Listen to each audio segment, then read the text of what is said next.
आमचे महाराष्ट्र साहित्य परिषद पुणे.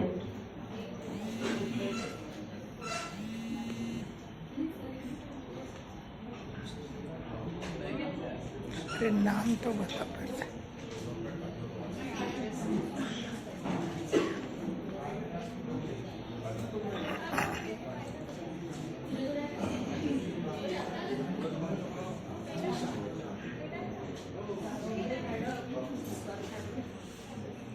मला वाटते की आपण पहिल्या वर्गात नाही आहोत. मग ते आलेले आहे. शांत हो.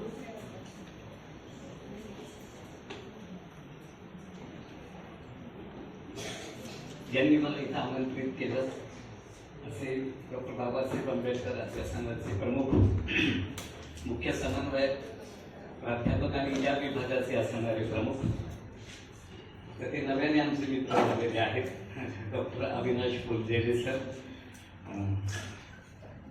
त्याच्यानंतर माझ्याबरोबर आता जे बोलणारही आहेत असे असणारे डॉक्टर भगवान फाळके सर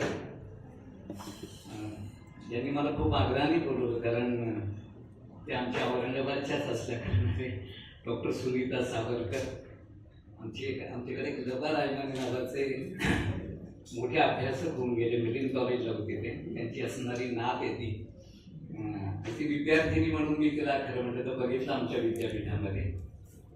इथं अनेक वेगवेगळे अभ्यासक आहेत. विशेषतः आज ज्यांनी चोखा मेळ्याच्या संदर्भामध्ये वेगळ्या पद्धतीने मांडणी केली त्या डॉक्टर विमल थोरात मान्यवर असणारे अभ्यासक या अध्यासनाचे असणारे सगळे विद्यार्थी वेगवेगळे हे आत्ता आलेले अजय सर मी त्यांचं आडनाव विसरून गेलो.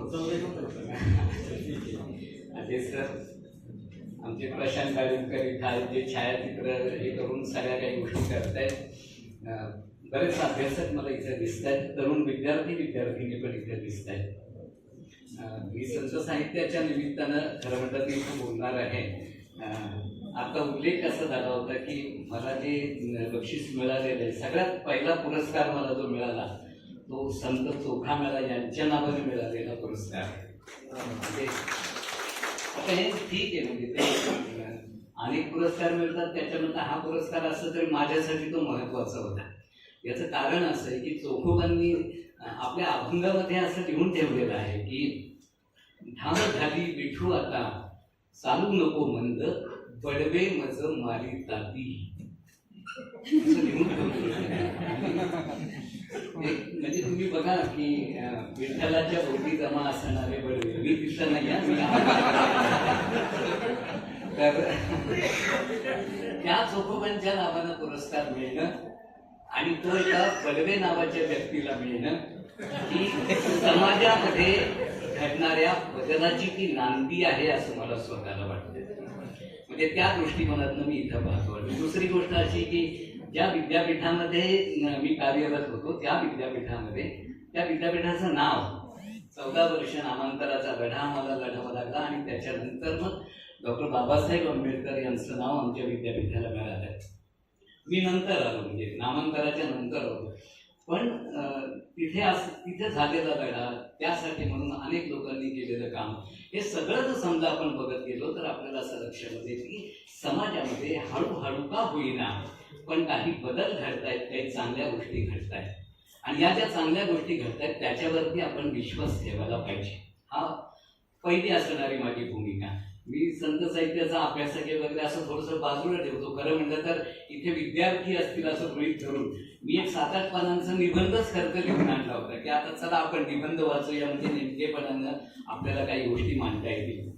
अर्थात मी पण वाचेल त्याच्यामधला काही भाग जो असेल तो निश्चितपणाने मी वाचेल. आपण इथे सगळे जण आलेले आहात आणि अतिशय आत्मीयतेने मला इथं बोलवलं याबद्दल या अध्यासनाच्या विषयीची असणारी जी कृतज्ञता आहे ती कृतज्ञता मी व्यक्त करतो.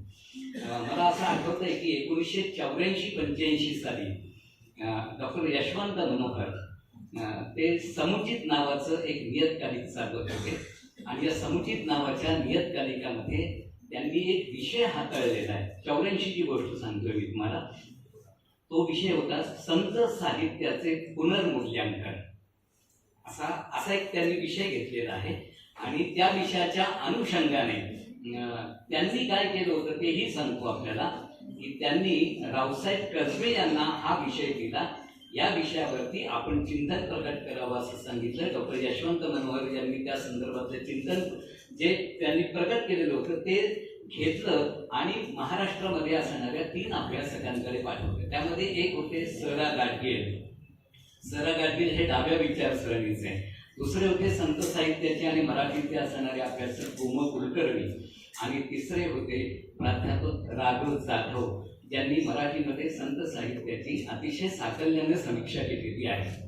असे असणारे असा प्रयोग ज्या नागपूरमधनं घडतो त्याच नागपूरच्या डॉक्टर बाबासाहेब आंबेडकर अध्यासन केंद्रामध्ये फुललेले सर आमचे या पद्धतीचा प्रयोग करतात आणि सगळ्यांच्या समोर एक वेगळ्या पद्धतीचा विषय म्हणतात.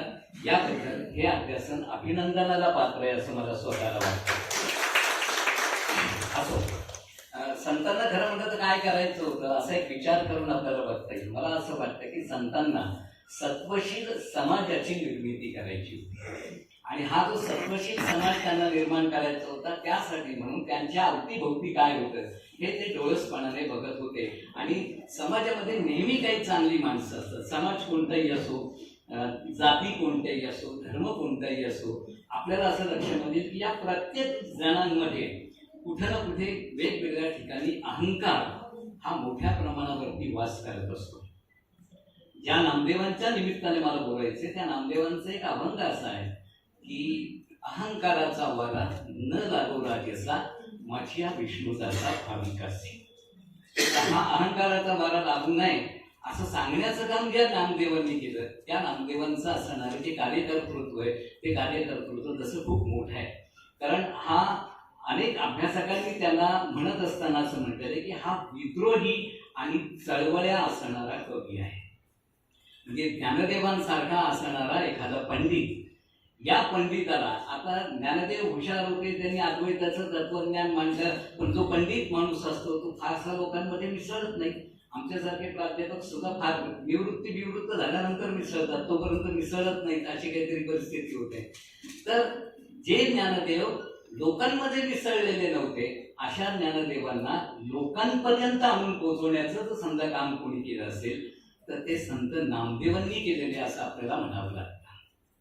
म्हणजे तुम्ही बघा, ज्ञानेश्वरी सारखा ग्रंथ लिहिला, अमृतानुभवासारखा ग्रंथ लिहिला, चांगले 65 सारखा ग्रंथ लिहिला, पण ज्या वेळेला ते नामदेवांच्या सान्निध्यामध्ये आले त्याच्यानंतर त्यांनी हरिपाठाचे अभंग लिहिलेले. देवाची यद्वारी उभा क्षण भरी तेणे मुक्तिचारी साधी गेल्या. हे साधं सरळ असणारं सूत्र आहे. तोपर्यंत लोक कुठे होते? ते सगळे कर्मकांडामध्ये अडकलेले होते.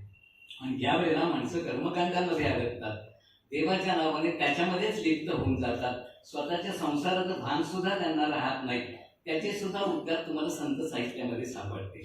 म्हणजे नामदेवांची जी पत्नी आहे राजाईनेच नामदेवांच्या संदर्भामध्ये तक्रार करून ठेवलेली आहे. काय तक्रार करून ठेवलेली की आमची ठेवाठेवी कोण करेल, हे शब्द आहेत ना, आमची ठेवाठेवी कोण करेल. आणि ज्या जनाबाईंच्या संदर्भात ते सर मगाशी येऊन बोलून गेले होते, ज्या जनाबाईंनी असं म्हटलेलं आहे, जनाबाई हा या अतिशय शूद्र समाजामध्ये जन्मलेल्या होत्या.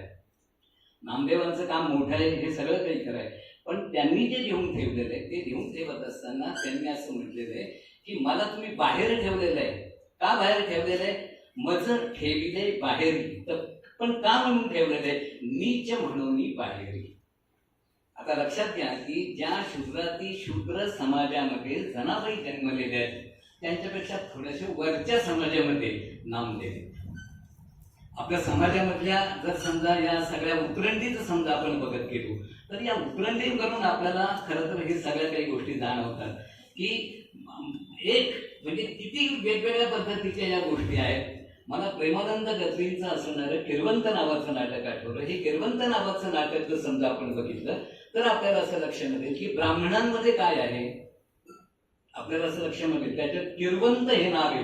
किरवंत याचा अर्थ काय? किरवंत याचा अर्थ असा आहे की जो श्राद्ध विधी करतो, 12व्या-13व्याचे विधी करतो असा असणारा ब्राह्मण, आणि लग्न लावणारा, पूजा अर्चा करणारा, सत्यनारायणाची पूजा करणारा तो असणारा ब्राह्मण. आता हा जो ब्राह्मण आहे हा श्रेष्ठ आहे, आणि तो जो 10वे 12वे या सगळ्या गोष्टी करतो, श्राद्ध विधी करतो, तो कनिष्ठ आहे.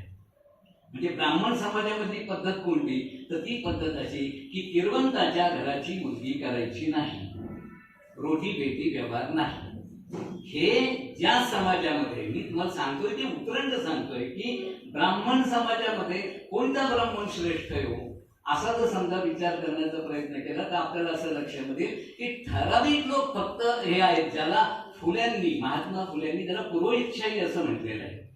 आणि हा पुरोहितशाहीला असणारा जो विरोध आहे तो विरोध या सगळ्या संतांनी त्यांच्या परीने केलेला आहे. सगळ्या संतांनी केलाय असं मी म्हणणार नाही, पण अनेक संतांनी त्या पद्धतीने विरोध करण्याचा प्रयत्न केलेला आहे असं आपल्याला लक्षामध्ये. महाराष्ट्रामध्ये अनेक वेगवेगळ्या पद्धतीचे असणारे संप्रदाय आहेत. म्हणजे त्याच्यामध्ये फक्त वारकरीच आहेत का, म्हणजे असं जर समजा आता आपल्या याचा महाराष्ट्रातील संतांचे जाती निर्मूलनातील योगदान असं म्हटलेलं आहे तर संत फक्त वारकऱ्यांमध्येच आहे का, इथं सुद्धा तुम्हाला लक्षामध्ये. मग महानुभाव कुठे गेले, मग वीरशैव कुठे गेले, मग सुफी कुठे गेले, ही जी मंडळी समर्थ कुठे गेले, अगदी रामदास स्वामी सुद्धा समर्थ कुठे गेले. मग हे जर समजा आपण बघत गेलो दत्त संप्रदायाचे लोक आहेत, या लोकांनी काहीच केलं नाही का. पण आपल्याकडे पद्धत अशी आहे की वारकऱ्यांनाच फक्त संत म्हटलं जातं. महानुभावांनी ज्या पद्धतीने वेगळ्या पद्धतीने समाजामध्ये सामाजिक समतेचा संदेश दिला त्या चक्रधर स्वामींना महात्मा म्हटलं जातं, सर्वज्ञ म्हटलं जातं, पण संत कुठे म्हटलं जातं. संत या शब्दापासूनच आपल्यामध्ये वर खाली मानण्याची पद्धत आहे असं आपल्याला सहजपणाने लक्षामध्ये येऊ शकेल. या सगळ्या गोष्टींकडे आपण जरा थोडंसं बारकाईने पाहायला पाहिजे. ठीक आहे, आता दुसरी त्याची बाजू अशी आहे की ते 13व्या शतकामध्ये होऊन गेलेलं आहे. आज आम्ही 21व्या शतकामध्ये राहतोय. 21व्या शतकामध्ये राहतो तर याची काय गरज आहे. हे सगळं कालबाह्य आहे, हे फक्त धार्मिक आहे. मला असं म्हणायचंय की हे वाङ्मय केवळ धर्मप्रधान वाङ्मय आहे का, आणि जर समजा ते आपल्याला त्या पद्धतीने दिसत असेल तर त्याची काही कारणं आहेत का. म्हणजे ज्या कालखंडामध्ये हे वाङ्मय निर्माण झालं त्या काळाचा कानोसा घेतल्याशिवाय आपल्याला खरं तर हे कळू शकणार नाही. तुम्हाला त्या काळामध्ये उतरावं लागतं आणि त्या काळामध्ये उतरल्याच्या नंतर मग या संतांचं असणारं लेखन, या संतांच्या असणाऱ्या ज्या कृती आहेत, एका बाजूला भाषिक कृती आहेत आणि दुसऱ्या बाजूला प्रत्यक्षामध्ये त्यांनी जे कोणतं काम केलेलं आहे ते काम सुद्धा तेवढंच महत्वाचं आहे. मला स्वतःला एक असं वाटतं की या सगळ्यामध्ये माणूस कुठेतरी केंद्रस्थानी असला पाहिजे. हा जो विचार आहे हा विचार रुजवण्याच्या दृष्टिकोनातून संतांनी काम केलेलं आहे असं आपल्याला निश्चितपणाने म्हणता येतं. तर डॉक्टर बाबासाहेब आंबेडकरांच्या संदर्भामध्ये काल दिलीप ढोंगे सरांनी सांगितलंच ही वस्तुस्थिती की बहिष्कृत भारतावरती ज्ञानेश्वरीच्या असणाऱ्या उभ्यात डॉक्टर बाबासाहेब आंबेडकरांचे अग्रलेख समजा आपण पाहिले तर त्या अग्रलेखांमध्ये तुकोबांच्या चरणांचा वापर केलेला आहे असं आपल्याला लक्षामध्ये येईल. त्यांनी असं सांगून ठेवलेलं होतं की म्हणजे from the ethical point of view, म्हणजे नैतिकतेच्या दृष्टिकोनातनं या संतांनी केलेलं जे काम आहे ते काम मला मान्य आहे, पण यांची असणारी जी तात्विक भूमिका आहे चातुर्वर्ण समर्थनाची ती भूमिका मला मान्य नाही असं डॉक्टर बाबासाहेब आंबेडकर म्हणतात. आणि ते करेक्टही आहे. म्हणजे हे असं का बरं म्हणतात डॉक्टर बाबासाहेब आंबेडकर सुद्धा. हाच उल्लेख आपल्याला असं लक्षामध्ये की सम्यक संमेलन एक मी पुण्यामध्ये त्याच्यासाठी म्हणून गेलो होतो. तिथे नामदेव ढसाळांनी या पद्धतीने उद्गार काढलेले. त्यांनी असं म्हणून ठेवलेलं होतं की बसवेश्वर आहेत, चक्रधर आहेत, ज्ञानेश्वर आहेत, नामदेव आहेत, एकनाथ आहेत, तुकाराम आहेत, बहिणाबाई आहेत आणि काही सन्माननीय दलित साहित्यिक सुद्धा आहेत. हे जर समजा सोडलं तर तुमच्या मराठी साहित्यामध्ये सगळी वैचारिक दिवाळखोरी आहे. मला असं वाटतं की ढसाळांचे उद्गार हे माझ्या दृष्टिकोनातून अतिशय महत्वाचे आहे. मध्ये आपल्याकडे कोणीतरी प्रश्न उपस्थित केलेला होता, कोण ढसाळ. आपल्याला माहिती असेल कदाचित तो प्रश्न कोणीतरी विचारलं होतं का. आणि साहित्याच्या प्रांतामध्ये असे आम्ही प्रश्न उपस्थित करतो सर की कोण ढसाळ. कमाल झाली, तुम्ही जर समजा मराठी माणूस असाल तर तुम्हाला ढसाळ कोण हे माहीत पाहिजे की नाही. पण ते जर समजा अशा पद्धतीचे प्रश्न जर कोणी उपस्थित करत असतील तर ते काही फारसे योग्य आहे असं मला काही वाटत नाही. आपल्याकडे असणारी जी ज्ञानाची परंपरा आहे ती जर समजा आपण बघितली तर आपल्याला असं लक्षात येईल की तक्षशिला आणि नालंदा नावाची विद्यापीठं आपल्याकडे होती. या विद्यापीठांमध्ये शिकायला येत असणारे जे लोक होते ते फॉरेन मधनं येत होते. अलीकडच्या भाषेमध्ये आम्ही त्याला एमओयू वगैरे असं म्हणतो. आम्ही एमओयू करतो.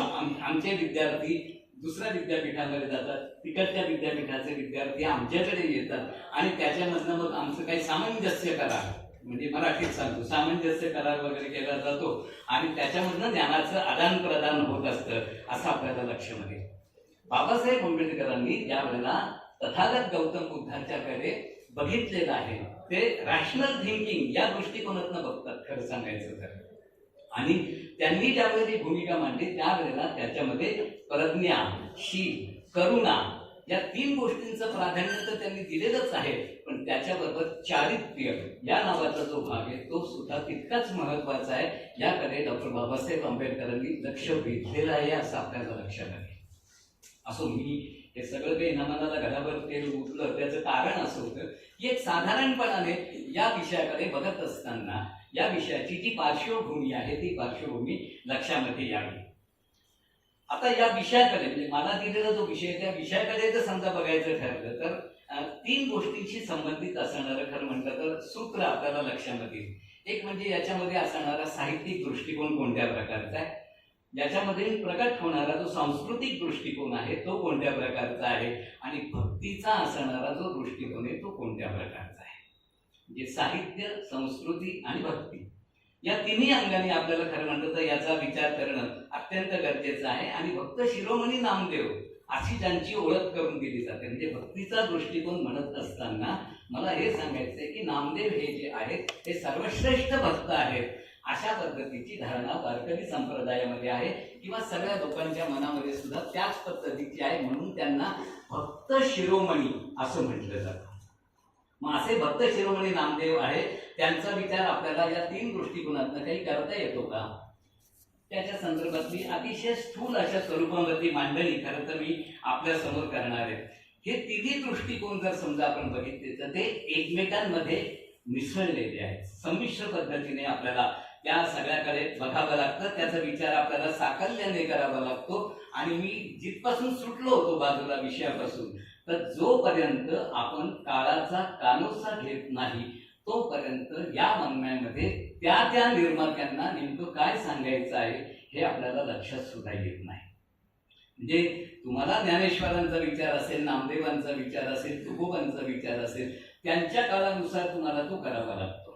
म्हणजे मॅडमनी ज्यावेळेला असं तो उल्लेख केला होता की जोहार मायबाप जोहार, तुमच्या महाराचा मी महार, हे नाथांचं असणारं भारूड आहे. आणि नाथांच्या भारुडामधनं नाथ ज्या वेळेला हे लिहितात त्यावेळेला त्यांना समाजाचं चित्र उभं करायचंय म्हणून नाथ लिहितात. त्यांना काही कल्पनेचा खेळ करायचा नव्हता, त्यांनी काही साहित्य द्यायचं होतं, अशा प्रकारची त्यांची भूमिका नव्हती. हे सुद्धा आपल्याला लक्षात घेण्याची आवश्यकता आहे आणि त्या दृष्टिकोनातून आपण या सगळ्या गोष्टींकडे पाहिला पाहिजे. नामदेवांकडे बघत असताना अनेक आद्यत्वाच्या असणाऱ्या गोष्टी आपल्याला लक्षामध्ये येतील. म्हणजे ते आद्य कीर्तनकार आहेत, आद्य कथाकार आहेत, आद्य रामकथाकार आहेत, आद्य कृष्ण कथाकार आहेत, आद्य आख्यानकार आहेत, आद्य आत्मचरित्रकार आहेत, आद्य चरित्रकार सुद्धा आहेत. हे सांगण्याचं कारण असं आहे की आज समजा विचारलं की ज्ञानेश्वरांच्या चरित्राचा आधार कोणता, त्याचं उत्तर नामदेव आहे. जे नामदेवांनी आदी तीर्थावळी आणि समाधी या नावाची जी 3 प्रकरणं लिहिलेली आहेत, या 3 प्रकरणामधनं तुम्हाला ज्ञानेश्वरांचं चरित्र लक्षामध्ये येतं. दुसरा कोणताही आधार नाही तर मग आपल्याला असं म्हणावं लागेल, हा आधार जर समजा आपण सोडून दिला तर मग आपल्याला असं म्हणावं लागेल की नाही ज्ञानेश्वर इथं झालेलेच नाहीये, असं म्हणण्यापर्यंत सुद्धा आपली मदत जाऊ शकते. आणि नामदेवांच्याच शब्दात जर समजा सांगायचं, नामदेवांच्याच बाबतीत जर समजा सांगायचं ठरलं तर हे निश्चितपणाने म्हणता येतं असे 1 नसून 7 नामदेव आहेत. हे सगळे तोतया नामदेव आहेत. म्हणजे खुद्द नामदेवांच्या आज उपलब्ध असणाऱ्या गाथेमध्ये सुद्धा आपल्याला विष्णुदास नामा नावाचा जो कवी आहे, आता हे त्यांची अभंग जे आहेत ते खरंच नामदेवांची आहेत का, अशा पद्धतीचे प्रश्न उपस्थित करता येतात. आणि स्टायलिस्टिकच्या अंगाने त्याचा उलगडा करण्याचा खरं तर प्रयत्न व्हायला पाहिजे, परंतु तो अद्यापर्यंत कुणी करण्याचा प्रयत्न केलेला नाही. कदाचित असं सुद्धा होऊ शकतं की जर समजा स्टॅटिस्टिकच्या अभ्यासातनं हे सिद्ध करण्याचा प्रयत्न केला तर नामदेवांचे फार कमी अभंग आपल्या हाताशी लागतील. हे सुद्धा होण्याची शक्यता नाकारता येत नाही. असं होईलच असं मी म्हणत नाहीये, पण असं होण्याची शक्यता आहे. पण आपण त्या दिशेने म्हणजे जी ज्ञानाची परंपरा आपल्याकडे आहे, ही ज्ञानाची परंपरा तुम्हाला अखंड चाललेली आहे असं लक्षात येईल. म्हणजे ज्या वेळेला आम्ही डॉक्टर बाबासाहेब आंबेडकरांचं नाव घेतो त्यावेळेला मीच माझ्या विद्यार्थ्यांना सांगत होतो की 18 तास अभ्यास करण्याची परंपरा ज्या व्यक्तीनं तुम्हाला घालून दिलेली त्याचं नाव आपल्या विद्यापीठाला आहे. पण तुम्ही काय करताय? दलित समाजामध्ये असणारे जे माझे विद्यार्थी होते त्यांना मी असं कटू पद्धतीने बोलायचो, पण या कटू बोलण्याचा परिणाम असा झाला की त्या मुलाने दणकवून अभ्यास केला. त्यांच्या ते लायब्ररीमध्ये जाणं आणि मुख्य म्हणजे माझ्याशी वाद घालणं. शिक्षकाला प्रश्न विचारायचे असतात का? खरं तर विचारायला पाहिजेत, पण बऱ्याच वेळा शिक्षकांना प्रश्न विचारता येत नाही. अशी सगळी एकूण शिक्षण क्षेत्रामध्ये असणारी व्यवस्था सुद्धा असते. हे सगळे संत जे आहेत यांची जी भूमिका आहे ती लोकशिक्षकाची असणारी भूमिका आहे. आणि ही जी लोकशिक्षकाची भूमिका आहे ती त्यांनी पार पाडण्याचा प्रयत्न केलेला आहे. म्हणून श्रीपीएम केतकर यांच्यासारखा असणारा जो ज्ञानकोशकार ज्यांनी ज्ञानकोश लिहिलेले त्यांनी सुद्धा असं म्हणून ठेवलेलं आहे की हे लोकशिक्षक आहेत. संत हे जे आहेत ते कवी नाहीतच. त्यांचं सरळ म्हणणे संत हे कवी नाहीतच. आणि समाज शिक्षकाची असणारी जी भूमिका आहे ती त्यांनी पार पाडलेली आहे. आणि त्या दृष्टिकोनातून आपल्याला या संतांच्या रचनाकडे निश्चितपणाने बघता येईल. या संतांच्या सगळ्या रचनांमधनं जो कोणता विचार व्यक्त झालेला आहे म्हणजे नामदेव त्याच्यामध्ये एक आहे, जो भाव व्यक्त झालेला आहे तो समाज कल्याणाचा आहे, जनकल्याणाचा आहे. आणि ही जनकल्याणाची असणारी जी दृष्टी आहे ती दृष्टी त्यांच्या लेखनामधनं प्रकट झालेली आहे असं आपल्याला म्हणता येईल. आता एक महत्वाचा भाग आहे तेवढा फक्त मी वाचतो. संतांच्या असणाऱ्या लिखित संहिता हा खरं म्हटलं तर गतकालीन सामाजिक इतिहासाचा पुरावा आहे. म्हणजे आपला सामाजिक इतिहास काय आहे त्याचा असणारा पुरावा जर समजा बघायचा असेल तर त्याचे कोणते लिखित पुरावे आपल्याला मिळू शकतात. त्याच्यामधला एक पुरावा, अनेक पुरावे असतील त्याच्यामधला एक पुरावा म्हणजे या संतांनी केलेलं लेखन आहे. त्यातून संतांच्या सामाजिक सुधारणेच्या दृष्टीवरती प्रकाश पडू शकतो. हे ज्ञान जसं लिखित स्वरूपामध्ये आहे त्याच पद्धतीने ते मौखिक परंपरेतनं सुद्धा आलेलं आहे. संतांच्या बऱ्याचशा रचना ज्या होत्या. आता उलटा प्रश्न असा विचारता येईल की चोखोबा जे आहेत तर चोखोबा काय शिकलेले होते? तर चोखोबांच्या ज्या जी अभंग रचना आहे ते चोखोबांचे अभंग कोणी लिहिलेले आहेत? म्हणजे चोखोबांनी लिहून काढलेले आहेत का? चोखोबांना लिहिता येतं का? असे प्रश्न विचारतात आम्हाला. हा प्रश्न मला त्याचं उत्तरही आहे की कोणीतरी मुकुंद पाठक मुकुंद भट्ट नावाचा एक ब्राह्मण माणूस होता. तो ब्राह्मण माणूस हे सगळं काही लिहित होता. त्यांनी हे सगळं लेखन म्हणजे जे आहे ते सगळं त्यांनी लिहून काढलेलं आहे. आपल्या सगळ्या संत परंपरेमध्ये असे उलट सुलट गोष्टी तुम्हाला दिसतील. म्हणजे नामदेवांचा असणारा एक शिष्य आहे ज्याचं नाव आहे परिसा भागवत. हा परिसा भागवत नावाचा एक शिष्य आहे तो अत्यंत अहंकारी असणारा ब्राह्मण होता. या अहंकारी ब्राह्मणाचा जो गर्व होता तो गर्व उतरवून त्याला सन्मार्गाला लावण्याचं म्हणजे ब्राह्मणाला सुद्धा सन्मार्गाला लावण्याचं काम नामदेवांसारखा एखादा संत करतो. हा भाग आपण बघितला पाहिजे.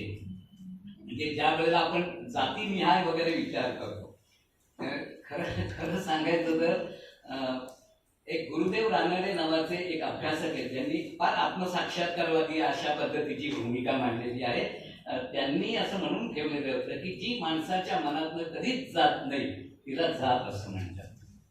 असं त्यांनी म्हणून ठेवलेलं होतं. आणि आमचे सिद्धार्थ तांबे आज ते हयात नाहीये. सिद्धार्थ तांबे नावाचे आमचे एक मित्र होते त्यांनी एक नाटक लिहिलेलं आहे जाता नाही जात या नावाचं एक नाटक सुद्धा त्यांनी लिहिलेलं आहे. मुंबई वसईकडचे असणारे ते आमचे मित्र आणि फार कमी वयापर्यंत गेले. पण मला सांगायचा उद्देश असा की ज्या वेळेला या सगळ्या गोष्टींचा विचार आपण करायला लागतो त्यावेळेला आपल्याला असं लक्षामध्ये येतं की आमच्या समाजाची असणारी जी संरचना आहे ती कोणत्या प्रकारची आहे, आमचे असणारे जे कोणते सांस्कृतिक घटक आहेत ते कोणत्या प्रकारचे आहे. आणि हे सगळं घेऊन मग ऐतिहासिक दृष्टिकोनातनं आणि सामाजिक दृष्टिकोनातनं आपल्याला त्याचा अन्वयार्थ लावण्याचा प्रयत्न करता येतो. आणि त्या पद्धतीने जर समजा आपण प्रयत्न केला तर कदाचित आपल्या हातामध्ये काही लागू शकेल. पण आपल्याकडे एक पद्धत अशी आहे की परंपरांचं उदात्तीकरण करणं. परंपरांचं उदात्तीकरण करावं का? परंपरांचं उदात्तीकरण न करता वास्तवाचं आकलन करण्याची जी भूमिका आहे ती भूमिका प्रधान असणं अत्यंत महत्वाचं आहे. आणि त्या दृष्टिकोनातनं संत साहित्याचा अभ्यास सुद्धा त्या पातळीवरती करता येणं अतिशय गरजेचं आहे असं मला वाटतं. हे सगळे जे संत आहेत या सगळ्या विभिन्न जाती स्तरामध्ये असणारे संत आहेत जे नामदेवांनी गोळा केलेले आहेत. नामदेवांनी यांना एकत्रित आणलेले आहे. ज्ञानेश्वरांनी एकत्रित आणलेलं आहे का नाही हे त्याचं उत्तर आहे. यांना एकत्रित आणण्याचं काम कोणी केलं असेल तर ते संत नामदेवांनी केलेलं आहे असं आपल्याला लक्षामध्ये. म्हणून तो जो शब्दप्रयोग केला होता की तो विद्रोही आहे, तो चळवळ्या आहे आणि त्या दृष्टिकोनातून समाजामध्ये काहीतरी घडावं याच्यासाठी म्हणून या माणसाने प्रत्यक्ष काही कृती केलेल्या आहेत असं सुद्धा लक्षामध्ये येऊ शकेल. त्यांनी सगळ्यात महत्वाची गोष्ट काय केली तर भक्तीच्या चळवळीला गती देण्याचा प्रयत्न केला. हे जे बाकीचे लोक होते त्यांना लेखन करण्यासाठी म्हणून त्यांना प्रवृत्त केलं. ही परंपरा तुम्हाला लक्षामध्ये येईल की ज्या वेळेला आपल्याकडे स्त्री मुक्तीचा विचार केला जातो किंवा अन्य काही आधुनिक पद्धतीने विचार मांडले जातात त्यावेळेला असं म्हटलं जातं की पुरुष स्त्रियांना विरोध करतात. संत परंपरेकडे बघितल्यानंतर आपल्याला असं लक्षामध्ये येतं की मुक्ताबाईच्या पाठीमागे कोण उभा आहे तर ज्ञानेश्वर उभे. जनाबाईच्या पाठीमागे कोण उभा आहे तर नामदेव उभे आहे. बघा तुमच्या लक्षामध्ये तुकोबांच्या म्हणजे या ज्या आहेत जनाबाईंच्या पाठीमागे जसे नामदेव आहे बघ त्याच पद्धतीने बहिणाबाईंच्या पाठीमागे कोण उभा आहे तर ते तुकोबा उभे आहेत. आणि वेणाबाईंच्या पाठीमागे कोण उभे तर तिथं समर्थ रामदास स्वामी उभे आहेत. पुरुष अधिक स्त्री यातून खरं म्हणतं तर समाजाला काही एक गती मिळू शकते हे दाखवून देण्याचं काम सुद्धा या परंपरेने त्या काळामध्ये केलेलं आहे असं आपल्याला लक्षामध्ये येईल. म्हणजे 13व्या शतकामध्ये काय घडत होतं आज 21व्या शतकामध्ये आज आपण आपल्या पातळीवरती प्रयत्न करतो. 13व्या शतकामध्ये ही जी संत परंपरा होती ही संत परंपरा सुद्धा त्यांच्या परीनं या समाजामध्ये असणाऱ्या जाती उच्चाटनाचा प्रयत्न करीत होती पण ती फक्त अध्यात्माच्या क्षेत्रापुरतच मर्यादित काम होतं. सामाजिक क्षेत्राच्या दृष्टिकोनातून जर समजा विचार केला तर यांना जातीपाती खरंच मोडायचे होते का असा एक प्रश्न उपस्थित करता येईल. मला स्वतःला असं वाटतं की अध्यात्माच्या पातळीवरतीच त्यांनी हे जे काम आहे ते काम केलेलं आहे. म्हणजे बऱ्याच वेळेला आम्ही असं संतांच्या विषयीचा इतका अभिमान आमच्या मनामध्ये आपोआप जागृत होतो. आम्ही त्याला गहिवरलेलो पण असं म्हणतो. ज्ञानेश्वरांनी फार भारी सांगितलंय महाराज असं ज्या वेळेला म्हटलं जातं आम्ही फार गहिवरून जातो. या संतांच्या संदर्भामध्ये संत हे समाज सुधारक होते असं आम्ही म्हणायला लागतो. खरंच संत समाज सुधारक होते का हा महत्वाचा असणारा प्रश्न आहे. संत काय करीत होते तर संत त्यांच्या भोवती असणाऱ्या जो धर्माचा विचार होता या धर्माच्या विचारामध्ये असणाऱ्या ज्या कोणत्या वाईट गोष्टी होत्या त्या वाईट गोष्टींना बाजूला सारण्याचा प्रयत्न करत होते. म्हणजेच ते धर्म सुधारक होते. समाज सुधारण्याची दिशा त्यांच्या कर्तृत्वामधनं सिद्ध झाली, त्यांच्या कृतीमधनं सिद्ध झाली. याच्याविषयी दुमत असण्याचं काही कारण नाहीये. परंतु ही केवळ दिशा सूचित झाली असं नाही तर त्याच्या पलीकडे जाऊन त्यांना जे काही करायचं होतं त्यांना जे काही सांगायचं होतं ते सांगण्याचा प्रयत्न त्यांनी केलेला आहे. मला इथं मॅनेजर पांडे या नावाचे एक हिंदीमध्ये विचारवंत आहे. त्यांनी सूरदासांच्या संदर्भामध्ये काही एक लिहून ठेवलेलं आहे. त्यांचं हिंदीमध्ये असणारं एक विधान आहे. थोडंसं मोठं विधान आहे पण ते मी आपल्या समोर वाचून दाखवतो म्हणजे त्यांची जी भूमिका आहे ती देखील आपल्याला लक्षामध्ये येऊ शकेल. त्यांचं म्हणणं असं आहे भक्ति आंदोलन का लक्ष्य है मानुष सत्य या की मनुष्यत्व की रक्षा और विकास.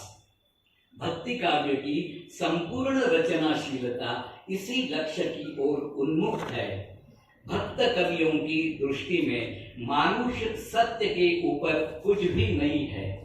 न कुल न जाति न धर्म न संप्रदाय न स्त्री पुरुष का भेद न किसी शास्त्र का भय और न लोक का भ्रम. इन सब का दुराग्रह हमेशा मनुष्यत्व के विकास में बाधक बनता है. इसलिए इनकी भक्ति काव्य में निर्द्वंद्व और निर्भीक आलोचना है. समाज में तरह तरह के भेदभाव पर टिकी व्यवस्था की जगह मनुष्यत्व पर आधारित समतामूलक और मानवीय व्यवस्था की कामना भक्ति काव्य में है, जिससे आज भी शोषित पीड़ित भारतीय जनता प्रेरणा और शक्ती पाती है. आपल्याला असं लक्षात येतं की ज्ञानदेव पांडे यांचं जे विधान आहे ते थोडंसं बारकाईने खरं म्हणतं तर लक्षात घेतलं पाहिजे की आपल्याकडे असणारी एकूण समाज व्यवस्था आणि या समाज व्यवस्थेमध्ये असणारी जी स्थितीगती आहे, तर या विधानावरून असं लक्षात येतं की संत काय करत होते याच्याकडे मॅनेजर पांडे कोणत्या पद्धतीने बघतात.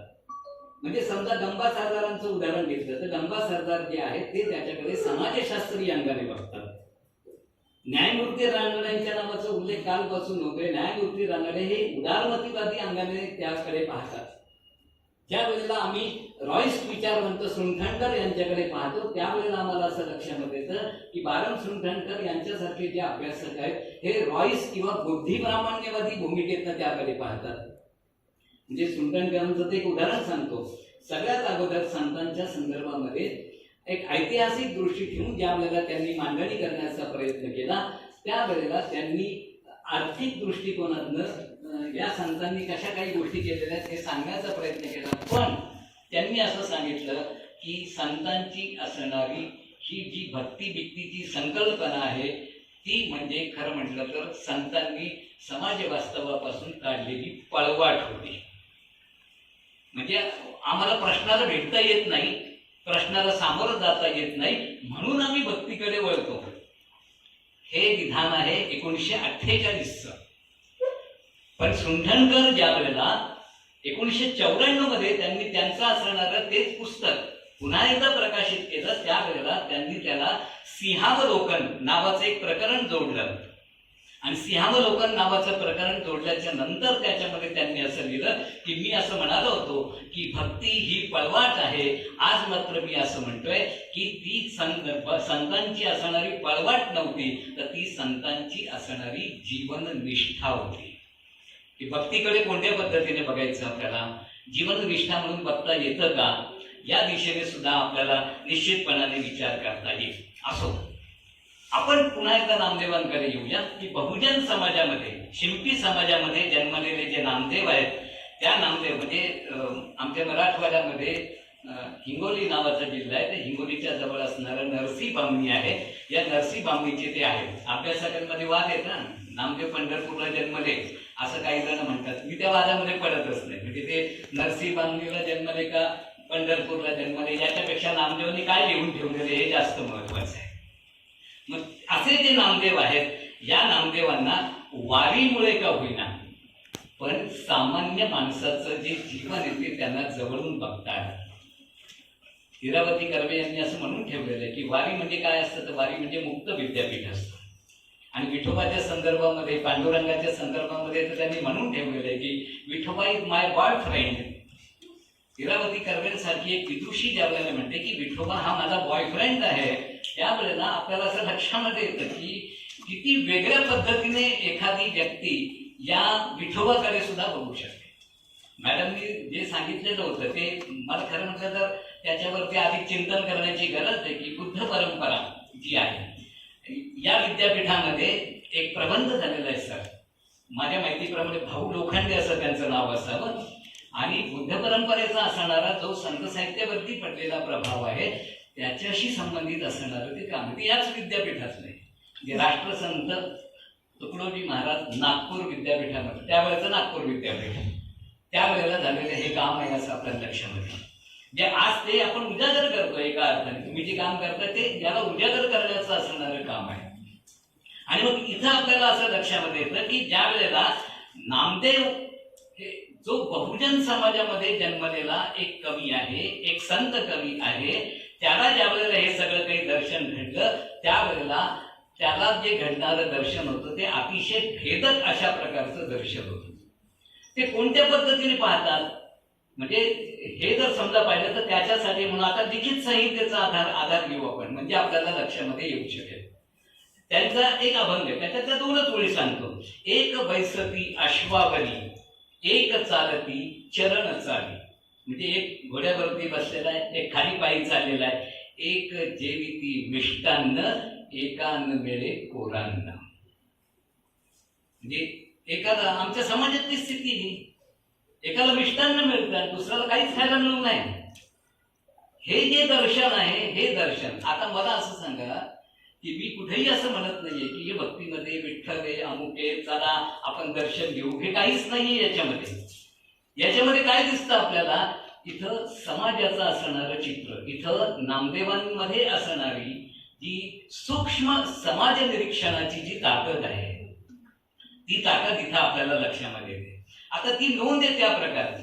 दैन्य दारिद्र्याचं वर्णन ज्या वेळेला ते करतात ते इतक्या तीव्रतेने करतात की जो वाचणारा वाचक आहे तो वाचक सुद्धा अस्वस्थ होतो. त्याचं एक उदाहरण सांगतो. कसं चित्रण केलेलं आहे बघा. तुम्हा घरी पोचकी लुगडी, आम्हा घरी पोरे उघडी. तुमच्याकडे सगळं काही आहे हो, लुगडी बिगडी अगदी भारी भारी साड्या लुगडे तुमच्याकडे, पण आमच्याकडे पोरं उघडी आहेत. हे कुणाचं वर्णन आहे? हे समाजाचं वर्णन आहे. इथं कुठेही अध्यात्म नाही असं तुमच्या लक्षामध्ये. आणि संत का महत्वाचे ठरतात तर त्याचं कारण हे आहे, ते केवळ अध्यात्मवादी होते असं नाहीये. त्याला समाजाचं कल्याण व्हावं ही जनकल्याणाची असणारी जी भूमिका आहे ती भूमिका महत्वाची होती. तुम्हा दुर्ग दारवंटा म्हणजे तुम्ही अगदी दुर्ग, तुमच्या नावाचे किल्ले, किल्ल्यांमध्ये तुम्ही राहणार, महालांमध्ये तुम्ही राहणार. आम्हा घरी 12 वाटा, आम्हाला राहायलाच जागा नाहीये, कुठेही राहा, पालं टाकून आम्ही राहणार बुवा. हे सगळं चित्रण ते करतात. तुम्हा घरी गाई म्हशी, आम्हा घरी उंदीर घुशी. तुमच्या घरामध्ये हे सगळं काही आहे हो, पण आमच्या घरामध्ये काय उंदीर आणि घुशी आहेत आमच्या घरामध्ये.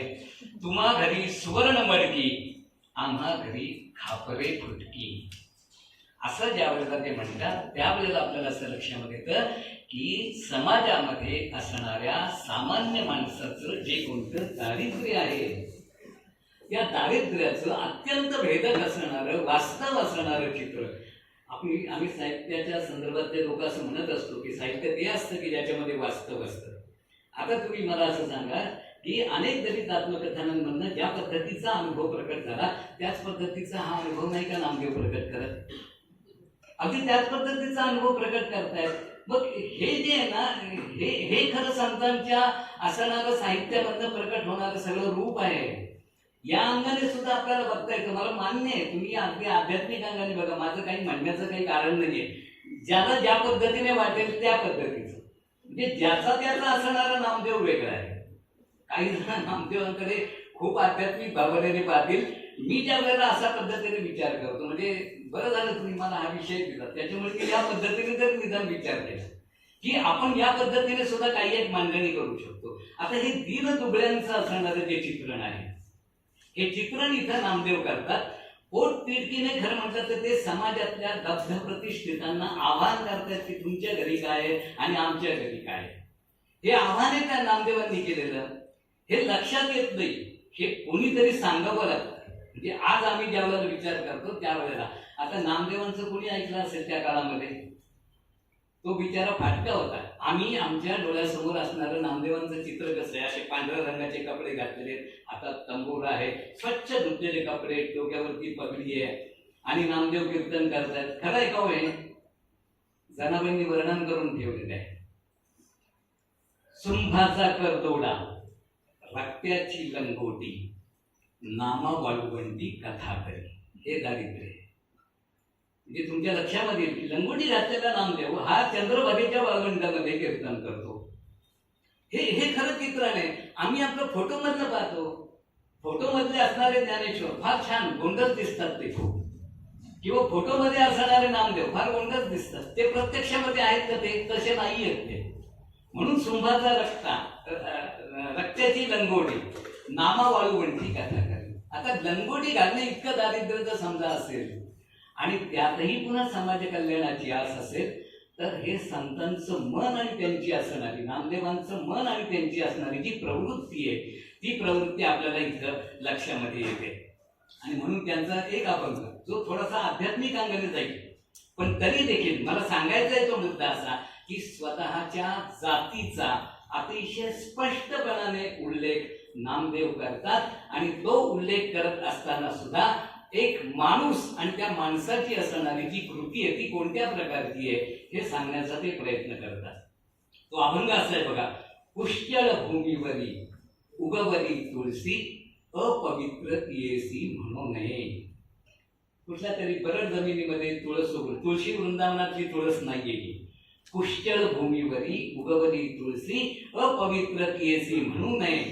काक विष्ठे माझी जन्मे तो पिंपळ तया अमंगल म्हणू नये. याकडे माहिती असेल की कावळ्याच्या विष्ठेमधनं जर समजा बी पडली पिंपळाची आणि त्याच्यामधनं जर समजा तो वृक्ष आला तर तो वृक्ष जास्त डेरेदार होतो आणि तो वाढतो.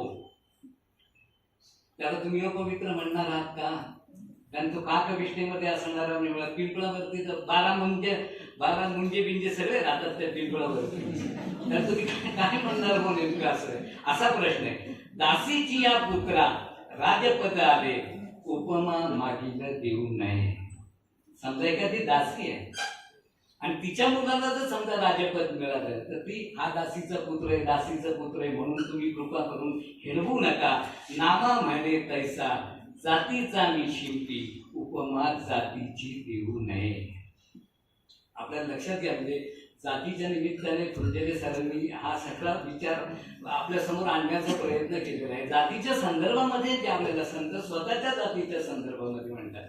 जसं तुकोबांनी म्हणून बरे झाले देवा कुणबी झालो नाहीतर दंभेची असतो मिळतो, असं तुकोबा जसं म्हणतात तसं नामदेव सुद्धा म्हणतात. तिथं नामदेवाने सुद्धा ही भूमिका मांडलेली आहे. आपल्याला असं लक्षामध्ये येईल की यादव कालखंडामध्ये नामदेव आहे ते यादव कालखंडामध्ये आहे, एकनाथ आहे ते बहामनी कालखंडामध्ये आहेत आणि तुकाराम जे आहेत हे पुन्हा छत्रपती शिवरायांशी संबंधित असणाऱ्या कालावधीमध्ये आहेत. म्हणजे तुमच्या असं लक्षामध्ये की एकनाथ का मला महत्वाचे वाटतात तर त्याचं कारण असं तेच एक ते बेचारे पारतंत्र्याच्या कालखंडामध्ये होते. इकडे काय यादवांचं राज्य तिथे सोन्याचा धूरबीर निघत होता, पण खरी समस्थिती काय होती हे नामदेवांनी आपल्याला सांगितलेलं आहे. सोन्याचा धूर वगैरे ठीक आहे म्हणायला की फार अगदी घरामध्ये ताक जर समजा उरलं तर ते सगळं आम्ही जनावरांना पण द्यायचो आणि झाडांना पण घालायचो हे म्हणायला खूप ठीक आहे. प्रत्यक्षामध्ये जी सामाजिक परिस्थिती तिची नोंद मात्र नामदेव घेतात असं आपल्याला निश्चितपणाने लक्षात येईल. त्या कालखंडामध्ये मुस्लिमांचं आक्रमण आहे. म्हणजे बघा आपल्याला लक्षामध्ये की 1270 ते 1350 हा नामदेवांचा कालावधी आहे. त्या कालावधीमध्ये मुस्लिमांचं आक्रमण झालेलं ती राजकीय परिस्थिती आहे. धार्मिक क्षेत्रामध्ये काय आहे, सामाजिक क्षेत्रामध्ये काय, दांभिकता आहे. सगळे कर्मकांड, दांभिकता, त्या काळचे असणारे पुरोहित, वरिष्ठ वर्णामध्ये असणारे स्वतःला श्रेष्ठ वगैरे समजणारे जे लोक आहेत ते यांची जी वर्तणूक ते जर समजा पाहिजे तर त्याच्यामध्ये दांभिकता आहे. क्रिया नष्ट असणारं ब्राह्मण्य या काळामध्ये हे सगळे शब्द डॉक्टर अशोक कामत यांचे आहेत, माझे नाही आहेत. क्रिया नष्ट ब्राह्मण्य या कालखंडामध्ये स्वतःला ब्राह्मण मानवतात पण भ्रष्ट आहात आपण. काय केलेले गो आपण? सामाजिक विषमता आहे. देवतांची उपासना करत असताना क्षुद्र देवतांची उपासना, मसोबा, जाखाई, जोखाई यांची उपासना सगळीकडे आहे. दैन्य आणि दारिद्र्य आहे. हे सगळं नामदेवांनी अतिशय बारकाईनं टिपलेलं आहे. आणि मग कामतांचं जे म्हणणं आहे तेवढं फक्त मी आपल्याला सांगतो की नामदेव गाथेमध्ये अशा पद्धतीचं एक कालचित्रण आलेलं आहे असं आपल्याला लक्षामध्ये. म्हणजे तो काल जिवंत करण्याचं जे सामर्थ्य आहे ते सामर्थ्य नामदेवांच्या रचनेमध्ये आहे असं आपल्याला निश्चितपणाने म्हणता येईल. ज्या कालखंडामध्ये नामदेव होते तो कालखंड चतुर्वर्ग चिंतामणी नावाच्या ग्रंथाचा प्रभाव असणारा कालखंड आहे. हेमाद्री पंडिताचा असणारा ग्रंथ आहे. 365 दिवसांसाठी 365 व्रत करायची. पांढरा बुधवार करायचा, आणखी कुठल्या रंगाचा हे करायचं, हे सगळं काही होतं. चतुर्वर्ग चिंतामणीमध्ये हा सगळा भाग दिलेला आहे म्हणून आपल्याला त्याकडे तसं पद्धतीने बघावं लागतं. भूतखेत होते, नवसायास होते, गंडे तोडे होते, देव ऋषी आणि भगत होते. या सगळ्यांच्या नाती लागलेला हा जो समाज आहे आमचा, याच्यामध्ये अगदी सामान्यातला सामान्य असणारा जो माणूस होता हा सामान्य माणूस अडकलेला होता. आणि ज्यांना काही थोडंफार समजत होतं म्हणजे जे ब्रह्मवृंद वगैरे असं ज्यांना म्हणतो आपण, ज्यांना काही थोडंफार समजत होतं ते सगळेच्या सगळे लोक कर्मकांडामध्ये बुडालेले होते. म्हणजे सामान्य लोक या बाकीच्या गोष्टींच्या नादी लागलेले होते आणि हे बाकीचे कर्मकांडामध्ये बुडालेले होते. व्रत, वैकल्य, जप, तप, अनुष्ठान हे त्या कालखंडापासून अस्तित्वामध्ये आलेले शब्द आहेत असं आपल्याला लक्षामध्ये येईल. तीर्थाटन करायचं, चारोधामला जायचं आणि सगळ्या काही गोष्टी मिळवायच्या. या लोकांना दिशा देण्याची गरज होती. तिथं दिशा देण्याचं काम नामदेवांसारख्या संतांनी केलेले आहे. तिथं त्यांनी वेगवेगळ्या जाती स्तरातल्या संतांना एकत्रित आणण्याचा प्रयत्न केलेला आहे. ते जातीनिहाय संतांना हे करण्याचं कारण नाही. काल ज्या वेळेला आम्ही असं बोलत होतो त्यावेळेला आपल्या विद्यापीठाचे असणारे माजी कुलसचिव जे होते ते म्हणजे सर अहो या संतांच्या या जाती सांगता सगळ्या जातींनी, सगळ्या समाजांनी आपापल्या जातीमधले संत आपण वाटून घेतलेले आहेत. ही वस्तुस्थिती आहे. ज्ञानेश्वरांची जयंती कोणी साजरी करायची ती ब्राह्मणांनीच करायची. तुकोबांच्या संदर्भामध्ये तुकाराम बीज कोणी साजरी करायची ती फक्त मराठ्यांनीच करायची. चोखोबांचं सुद्धा तसंच आहे बरं का. म्हणजे त्याची अपवाद नाहीये कुठं. आपल्याला असं लक्षात येईल की सगळी ही जी माणसं आहेत ज्यांनी या जाती तोडण्याचा प्रयत्न केला, या जातीपासून दूर जायला पाहिजे हे सांगण्याचा प्रयत्न केला, त्यांना आम्ही जातीमध्ये अडकून ठेवलं. त्याच्यामुळे आपण किती सुशिक्षित आहोत याच्या संदर्भात खरं म्हणण्याचा प्रश्न निर्माण होतो. म्हणजे आमची जी वैचारिक जी काही उंची आहे ती नेमकी किती झालेली आहे असं आपल्याला म्हणता येईल. नामदेवांच्या काळामध्ये हे होतं. म्हणजे नामदेवांच्या काळामध्ये असणारा पुरोहित वर्ग वगैरे जो काही होता त्यांच्या संदर्भामध्ये नामदेवांनी अतिशय अचूकपणानं शरसंधान केलेलं आहे आणि ते त्यांच्या रचनेमध्ये सुद्धा प्रकट झालेलं आहे असं आपल्याला लक्षामध्ये येईल. उदाहरण सांगतो. तत्व कुसायासी गेलो वेदज्ञानशी तव तयापासी धरिले विधी निषेध. काय आहे आम्हाला समजून सांगावं. तुम्ही ब्राह्मणात हे मान्य आहे तर तुम्ही आम्हाला हे समजून सांगा ना. ज्ञान देण्याचं काम तर तुमचं आहे, मग तुम्ही का बरं आम्हाला ज्ञान देत नाही हे नामदेव विचारत होते. तया समाधान नुमते कोणे काळी अहंकार बळी झाला तेथे. का बरं सांगितलं नाही त्यांनी? कारण अहंकार हा माणसाचा फार मोठा शत्रू आहे असं जे सगळी मोठी माणसं सांगत राहतात ते अगदी खरं आहे. स्वरूप पुसावया गेलो शास्त्रज्ञांशी. शास्त्रज्ञ म्हणजे विज्ञान याचे शास्त्रज्ञ नाही, जे शास्त्राचे जाणकार आहेत ते. स्वरूप पुसावया गेलो शास्त्रज्ञांशी तव तयापासी तव भरले तयापासी भेदाभेद. या लोकांकडे काय होतं तर भेदाभेद होते. एका क्रिया न मिळती मतांशी भ्रांत गर्वराशी भरले सदा. या सगळ्यांच्या मनामध्ये गर्व होता. हे सगळं तत्कालीन असणारी जी पुरोहितशाही होती त्या पुरोहितशाहीचं असणारं दर्शन. मी ब्राह्मण वगैरे असा शब्द वापरत नाही कारण ते कोणाला राग येण्याची शक्यता असते. पुरोहितशाही असा शब्द वापर कारण ती क्रिया करण्याचा तो एक भाग आहे.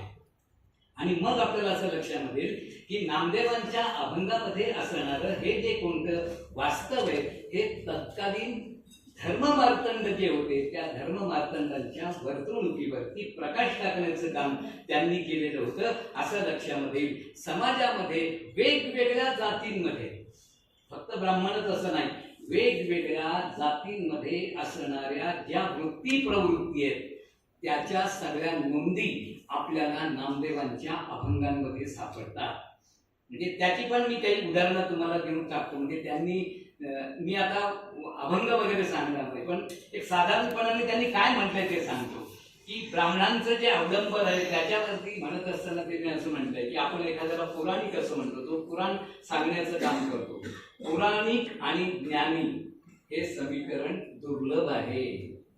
म्हणजे याचा अर्थ असा की पुराणिक असेल पण तो ज्ञानी असेलच असं काही नाहीये. काही गरज नाही ना. म्हणजे तो फक्त पोपटपंची करतो, बाकीचं काही करत नाही. म्हणजे तो ज्ञानी असेलच असं नाहीये. म्हणजे नामदेव गाथेच्या 1818 क्रमांकाच्या अभंगामध्ये हा उल्लेख आलेला आहे. एक उदाहरण त्यांनी असं दिले की अनेक वर्णाच्या गायी असतात पण दूध मात्र एकाच वर्णाचं असतं. म्हणजे गायी वेगवेगळ्या रंगाच्या आहेत पण दुधाचा रंग जो आहे तो दुधाचा रंग मात्र पांढराच आहे. मग माणसातच तुम्ही ब्राह्मण आणि आम्ही शूद्र असे का, हा प्रश्न आहे. तुम्ही ब्राह्मण आहात आणि आम्ही शूद्र आहोत असं कशासाठी? तुम्ही माणसाच्या पातळीवरती का नाही आलात? बघा, तुम्ही डॉक्टर बाबासाहेब आंबेडकरांच्या विचारामध्ये तुम्ही आम्हाला जनावरांच्या पातळीवरती वागवू नका असं जे बाबासाहेब आंबेडकर म्हणतात, ते जे त्यांचं म्हणणं आहे तेच म्हणणं हे अगोदर नामदेव वेगळ्या शब्दामध्ये सांगत होते असं तुमच्या लक्षामध्ये. हा रोखठोक प्रश्न त्यांनी विचारलेला आहे. क्षत्रियांच्या बाबतीमध्ये सुद्धा त्यांनी असं म्हणून ठेवलेलं आहे की काही क्षत्रिय असे असतात की जे शूर जमात आहे, म्हणजे लढण्यासाठी म्हणून जातात, पण लढाईत पळकुटे करणारे जे असतात त्यांना क्षत्रिय म्हणता येईल का? हा प्रश्न आहे त्यांचा.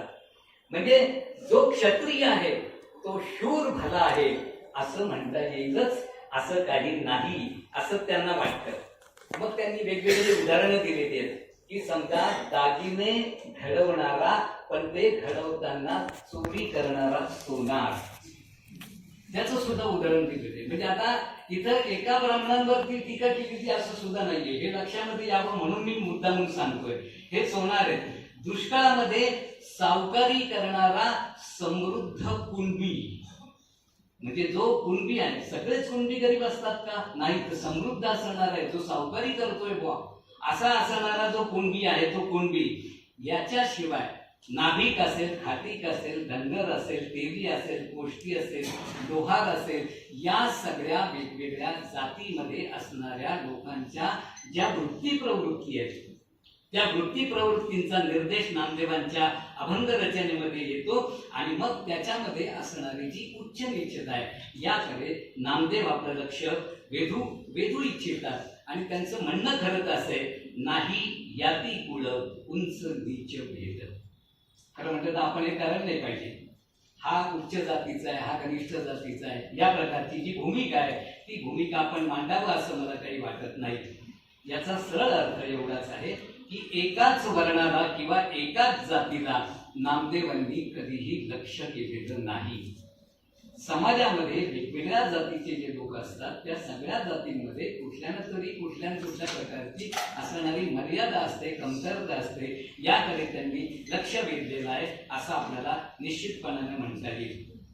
त्यांची भूमिका काय होती तर आपल्या भोवती असणारा हा जो समाज आहे या समाजामध्ये जे कर्मकांड आणि धार्मिकतेचं जे अवडंबर माजलेलं आहे, तिथे असणारा जो दंभ आहे हा कमी करणे, याला विरोध करणे ही त्यांची असणारी भूमिका आहे असं आपल्याला लक्षामध्ये येईल. आणि त्याच्यासाठी म्हणून नामदेवांनी प्रयत्न केलेले आहेत.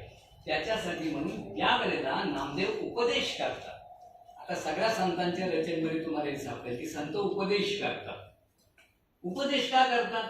कारण त्याची गरज आहे. का गरज आहे? बाबासाहेब आंबेडकर ज्या वेगवेगळ्या पद्धतीने आपापल्या भाषणांमधनं वेगवेगळ्या पद्धतीचे उल्लेख करतात आणि जो काही उपदेश करतात ते जे सांगतात तो एका परीने असणारा उपदेश आहे. नागपुरामध्येच महिलांच्यासाठी म्हणून ज्यावेळेला बाबासाहेब आंबेडकरांनी उपदेश केलेला होता की काही झालं तरी चालेल, तुम्ही उपाशी राहिले तरी चालेल, पण पोराला शाळेत पाठवा. हा काय आहे? हा नाही का उपदेश?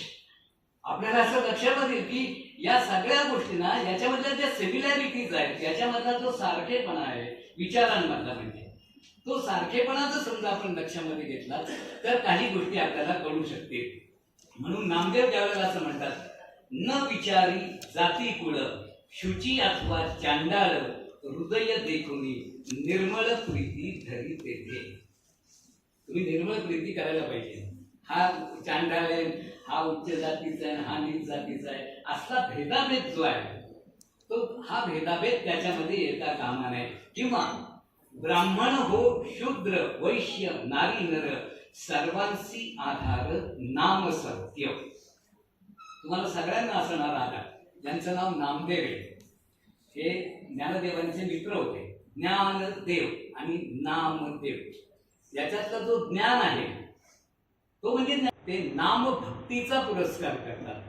ही जी नामभक्ती आहे ती इथं महत्वाची ठरते असं आपल्याला लक्षामध्ये येऊ शकेल. पण नामदेवांच्या एक दोन कृतींकडे मी आपलं लक्ष वेधू इच्छितो, ज्याची चर्चा खरं म्हटलं तर झालेली आहे. सकाळच्या सत्रामध्ये ते त्याचे उल्लेख आलेले. मी ती काळाच्या पार्श्वभूमीवरती आपण याचा विचार करावा असं मला वाटतं. म्हणजे 13व्या शतकामधली आपली जी सामाजिक स्थितीगती होती त्या पार्श्वभूमीवरती, म्हणजे चोखोबांच्या अस्थी मंगळवेढ्यावरून पंढरपुरामध्ये आणणं पंढरपुरामध्ये महाद्वारामध्ये चोखोबांची समाधी बांधणं, याला काही एक अर्थ आहे सांस्कृतिक दृष्टिकोनातून. आज तुम्हाला ते वेगळ्या पद्धतीने दर्शन घेण्यासाठी म्हणून पंढरपूरला जावं लागतं. प्रत्यक्षामध्ये पद्धत अशी होती की आल्यानंतर पहिल्यांदा चोखोबांच्या पायरीवरती डोकं ठेवायचं, त्याच्यानंतर नामदेवांची पायरी, त्याच्यानंतर कानोपात्रा आणि त्याच्यानंतर विठ्ठल. ही पद्धत होती पूर्वी. आता ते गेलं. आता म्हणजे कसं लाईन मध्ये जायचं सगळ्यांनी, असे असे असे सगळे लाईन वगैरे दिलेले आहेत, सगळ्या काही छान सोयी केलेल्या आहेत. तुम्ही आपलीच असणारी नामदेवांनी रचलेली जी संस्कृती आहे, नामदेवांनी जी भूमिका डोळ्यासमोर ठेवलेली होती ती मोडून टाकली आम्ही. कारण आम्ही त्याचं तीर्थक्षेत्र करून टाकलं आणि तीर्थक्षेत्रामध्ये तर आपण जायला पाहिजे, पर्यटनाला आपण तर वाव द्यायला पाहिजे, अशा प्रकारच्या भूमिका सगळ्या आपल्या समोर आल्या असं आपल्याला लक्षामध्ये येईल. पण चोखोबांची समाधी बांधणं हे साधं सोपं काम नव्हतं. लक्षात घ्या, चोखोबांच्या पाठीशी नामदेव अगदी समर्थपणाने उभे होते. मॅडमनी आज सकाळी त्यांचे उल्लेख केले की नाही, तिथं आपल्याला असं लक्षामध्ये येईल की तो एकमेव परिवार असा आहे की अख्ख्या परिवाराने कविता लिहिलेली आहे. चोखोबांचा जो परिवार आहे, आता अलीकडच्या कालखंडातले आमचे मराठीतले कवी बघा, त्यांचा परिवार सगळा कविता लिहितो का, त्याचं उत्तर नकारार्थी आहे. तुम्हाला असा कुठलाही परिवार सापडणार नाही. टाकून द्या तुम्ही की हा परिवार आहे, या परिवारात नवरा बायको आई वडील मुलगा सून जे जे कोणी आहेत बुवा ते सगळे कविता करतात असं दिसणार नाही आपल्याला. चोखोबांचा अख्खा परिवार कविता करतो.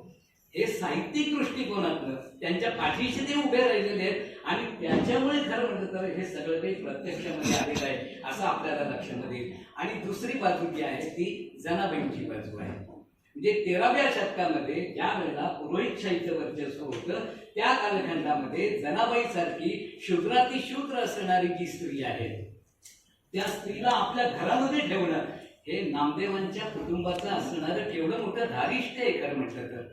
म्हणजे जातीला तडा देण्याच्या दृष्टिकोनातून जी कोणती कामं आपल्याला करायची असतात त्याच्यामध्ये टाकले फार मोठं पाऊल आहे असं मी म्हणणार नाही, पण हे पाऊल टाकलेलं आहे त्यांनी आणि हे पाऊल टाकण्याचं काम त्यांनी केलेलं आहे असं आपल्याला निश्चितपणाने लक्षामध्ये येईल. आणि हे सगळं करत असताना नामदेवांनी एक महत्वाची गोष्ट केली की हा जो सगळा विचार आहे हा सगळा विचार लोकांपर्यंत पोहोचवायचा.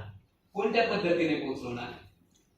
आपलं ठीक आहे हो, आपण लगेच 2 मिनिटात मोबाईल काढतो, पटपट पटपट पटपट कोणालाही मेसेज पाठवतो, काही हे करू शकतो. आम्हाला जर समजा पुस्तक काढायचं असेल, अवघ्या 8 दिवसामध्ये ISSNचा नंबर मिळवून आम्ही पुस्तक छापून प्रसिद्ध करतो. याची वस्तुस्थिती आहे, हे आपल्याला लक्षामध्ये येईल. पण नामदेवांच्या कालखंडामध्ये जर समजा मौखिक परंपरेने या सगळ्या गोष्टी येत होत्या, पुस्तकं मुद्रण करत तिथं अस्तित्वामध्ये नव्हती, विज्ञानयुग पूर्व असणारा हा कालखंड होता. या कालखंडामध्ये माध्यम नव्या पद्धतीने निर्माण करून द्यायची. कीर्तन हे माध्यम आहे असं आपल्याला लक्षात येईल. कीर्तन हे माध्यम आहे.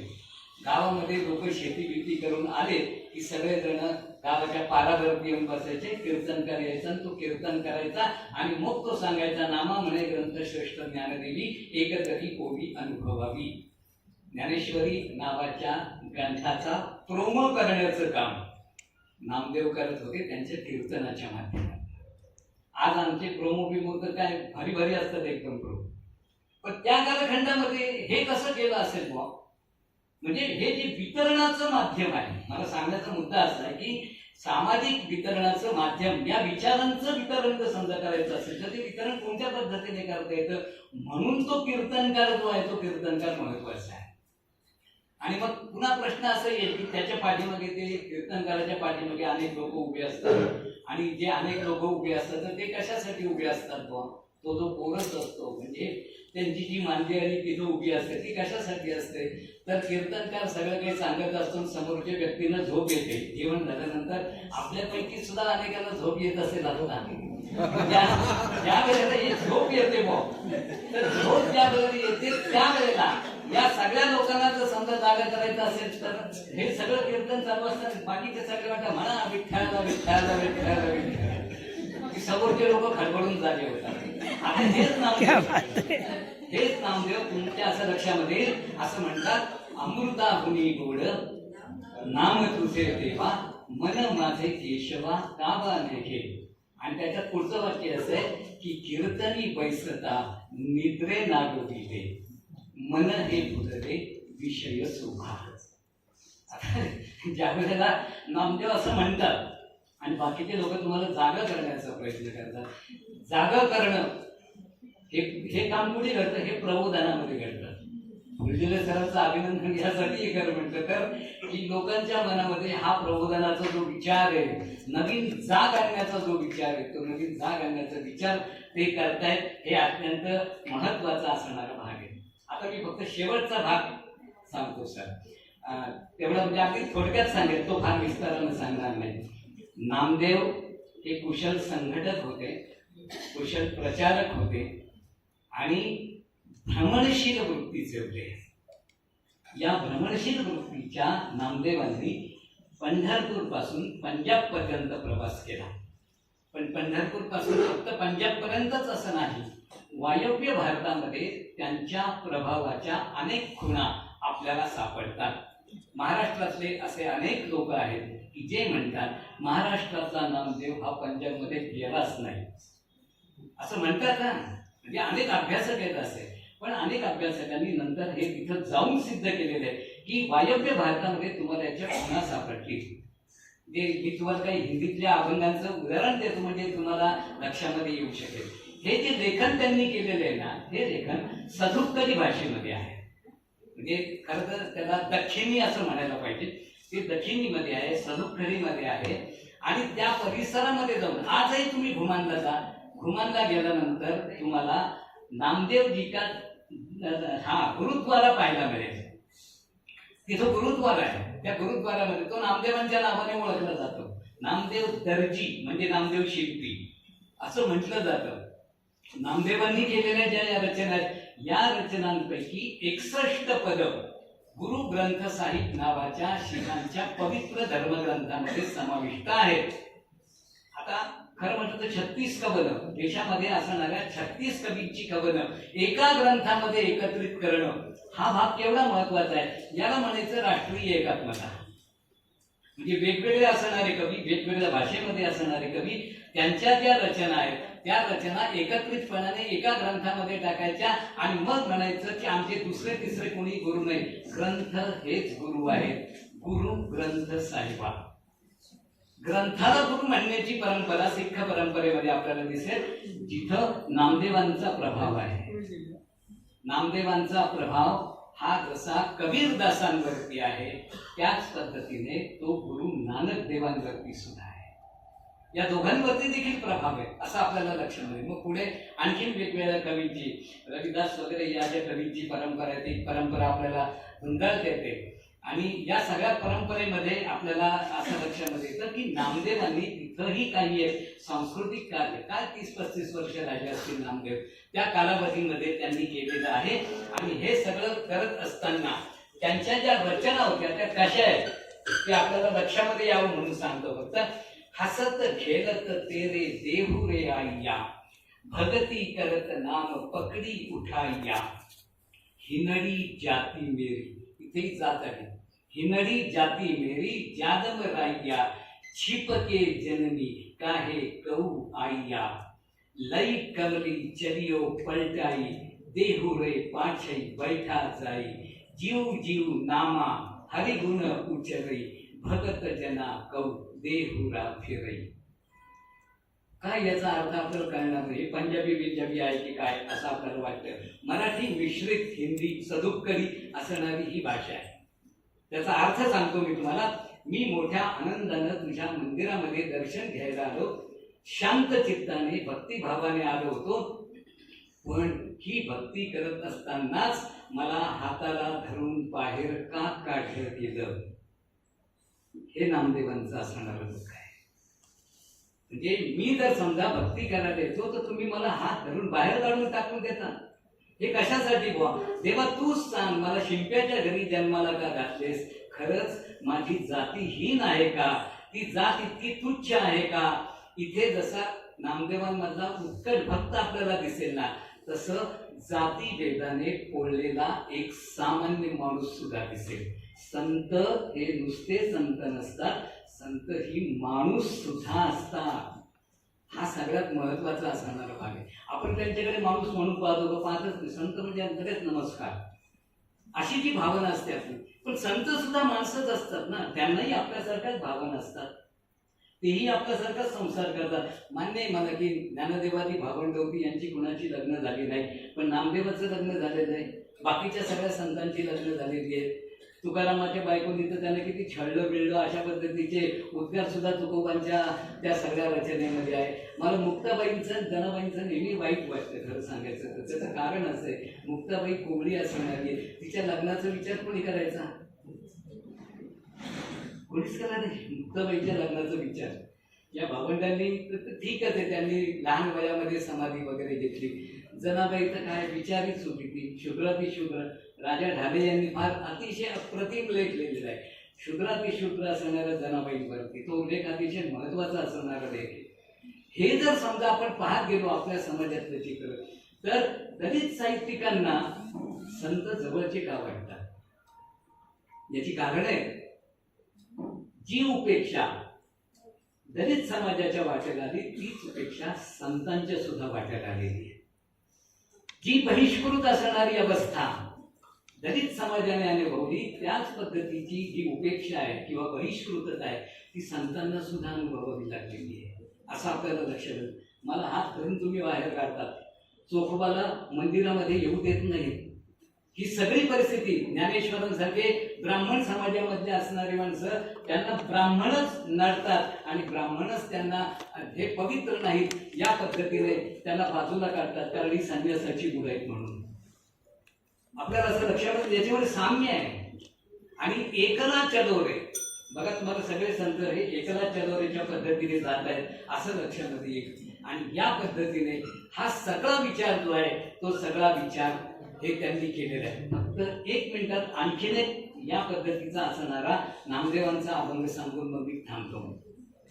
त्यांनी असं लिहिलेलं आहे, सगळी सामाजिक परिस्थिती, हिंदू अन्हा तुरकू काणा दोहोते ज्ञानी शहाणा, हिंदू पूजय देहुरा मुसलमान मसीत, नामा सोयी देविया जह देहुरा न मसीत. म्हणजे हिंदू अंध आहे, हा तुरक म्हणजे मुसलमान हा धर्मवेड आहे, तो काणा आहे. व या दोन्हीपेक्षा खरा शहाणा कोण आहे तर तो या दोन्हींनाही मानत नाही, या दोन्हींच्या पेक्षाही बाजूला जातो आणि जो परमेश्वराचं काय आराधना करायची असेल तर ती आराधना करतो.